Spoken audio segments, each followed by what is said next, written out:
Hi friends, ఎలా ఉన్నారు? బాగున్నారు. ఇది తాలింపుకి అనమాట ఫ్రెండ్స్. ఎండుమిరకాయలు, జీలకర్ర, శనగబద్దలు, ఆవాలన్నమాట ఫ్రెండ్స్. ఇది నూనె సరిపడాది పోసుకున్నాను అనమాట ఫ్రెండ్స్. చూడండి, టమాటా, పచ్చిమిరకాయలు, బెండకాయలు, ఆనియన్స్, కరివేపాకు అనమాట ఫ్రెండ్స్. బెండకాయ కర్రీకి అనమాట ఫ్రెండ్స్.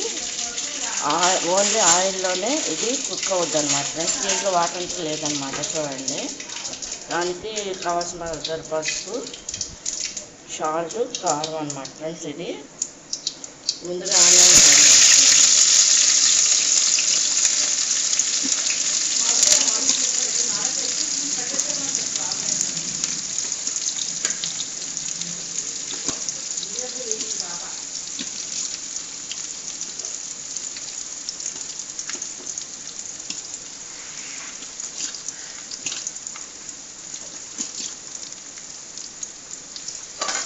ఈ ఆనియన్స్ బాగా వేగిన తర్వాత అప్పుడు ఈ బెండకాయ ముక్కలు కూడా వేసుకుంటాం అన్నమాట ఫ్రెండ్స్. చూడండి,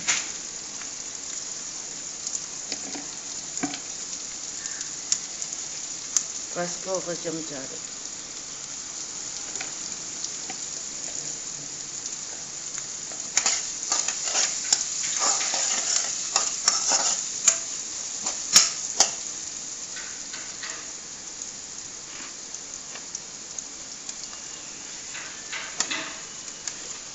పచ్చిమిరపకాయలు, టమాటాలు కూడా వేసేస్తున్నాం ఫ్రెండ్స్. ఇది కూడా కుక్ అయిపోయిన తర్వాత టమాటాలు కూడా కుక్ అయిపోయిన తర్వాత బెండకాయలు కూడా వేసేస్తున్నాం అన్నమాట.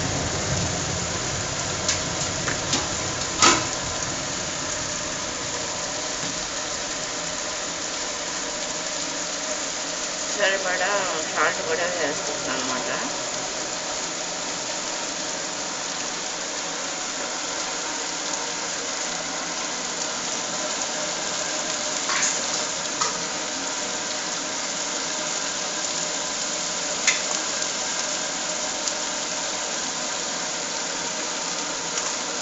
వేసుకుని ఈ విధంగా కలిపేసుకోవాలన్నమాట.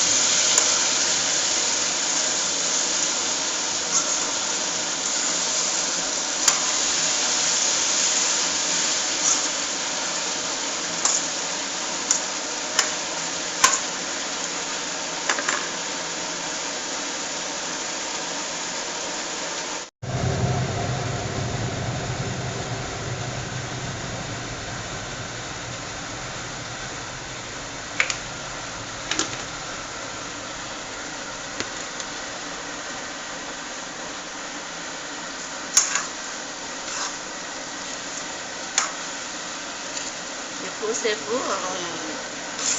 ఫ్లేమ్ మీద ఇది కుక్ అవ్వాలన్నమాట. ఇది పొయ్యి మీద ఎక్కువసేపు కుక్ అయిన తర్వాత లాస్ట్లో మాత్రం దీనికి కారం కలుపుకోవాలన్నమాట. ఇదంతా కూడా ఇది కుక్ అయిన తర్వాత ఆయిల్ అంతా కూడా బయటకు వస్తుంది అనమాట ఫ్రెండ్స్. ఇది దీంట్లో వాటర్ అంటూ ఒక్క చుక్కలు కూడా పోయేదన్నమాట.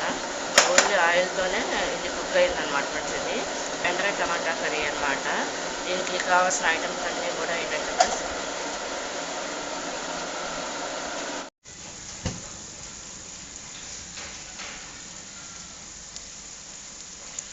ఫ్రెండ్స్, దీనికి బెండకాయ కూర అయిపోయింది అనమాట. కంప్లీట్గా కుక్ అయిపోయింది. ఆయిల్ చూడండి ఎలా వస్తుందో.